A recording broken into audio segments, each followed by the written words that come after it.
Well, I'm a salty old capital markets professional. Started in finance in the 90s at Goldman Sachs in fixed income, and have worked in some element of fixed income really for the past 23 or 4 years, and then in 2021 moved over to digital assets, working initially for Amber Group as the CEO of the US, and now more recently as CEO of the Americas at B2C2. Probably the couple of things, the user experience with Fireblocks was really well developed. It was more intuitive than other options at the time, and I think Fireblocks developed a momentum in the marketplace around its security and around the feature set that was distinguished from the competitors at the time. Our use of Fireblocks platform has evolved more or less with Fireblocks' own feature set development. As you've added products and features for your customers, we've found them to be generally useful and applicable to our business. You know, in terms of quantification, Fireblocks results or its impact, quantifiable impact on our business, I think that the two most obvious ways you can think about impact are around a lack of incidents and a lack of any operational screw-ups is the first one. And then also confidence, which is difficult to measure, but being a Fireblocks partner imbues our organization with a high level of confidence around our operational integrity.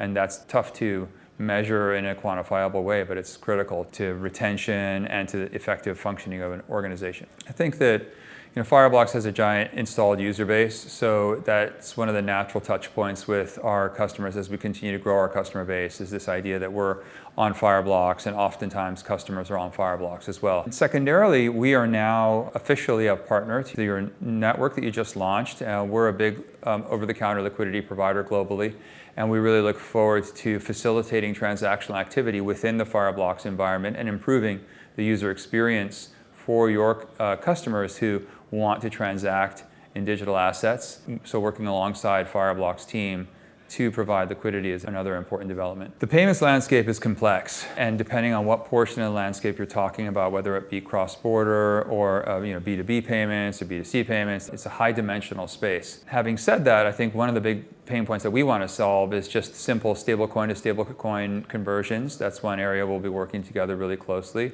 And then we have our own on and off ramp partners globally. We make these partners available to firms that we work with, such as Fireblocks, and I think likely us working together will just create better corridors where there's high volumes of payments, for example, from Brazil to Asia, things along those lines. For a stablecoin user, the whole point of moving to stablecoins is to reduce friction in their transactional activities relative to the current state of affairs, which is likely in the United States anyway, some version of ACH, and maybe some of the Fed services. It's important to work with partners in a way that continues to eliminate friction if you want to facilitate adoption. If stablecoin users discover that moving from stablecoin A to stablecoin B is a high friction experience, or that there are impediments to converting stable to fiat or the other way around, introducing friction, then that is going to greatly slow down the adoption of stablecoins. So our role is really to just lubricate everywhere that we can, either using our technology, using our balance sheet, using our partnerships with firms like Fireblocks. I think Fireblocks' role also is continuing to evolve. In the first instance, you could think of Fireblocks an operational and security layer.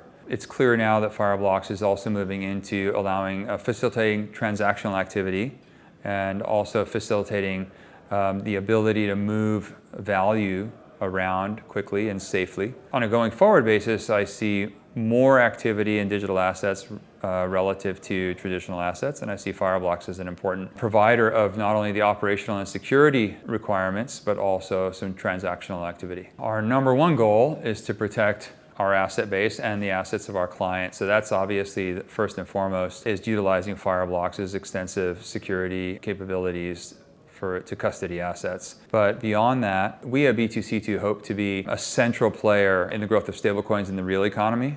We are launching products and services over the next 6 weeks that we think will be really important for the growth of stablecoins in the real economy. And at the same time, we're seeing a lot of new stablecoin issuance from firms, particularly through our close relationships with stablecoin orchestration firms. And in every instance, Fireblocks is always mentioned as an important partner to orchestration firms and an important part of the growing stablecoin economy. I see our two firms working more closely together to help our mutual clients move value around more quickly, more efficiently, more safely, using stablecoin technology, but also using the Fireblocks platform. I heard great things about the conference, actually, and it came to pass that because of our efforts in stablecoins, quite a number of our clients were going to be here. It was just a really convenient way to see a bunch of people that I would have otherwise had to, fly all over the place to see. So there was that element. I saw some of the programming of some of the speakers, and I was attracted to some of the people that were going to be on stage as well.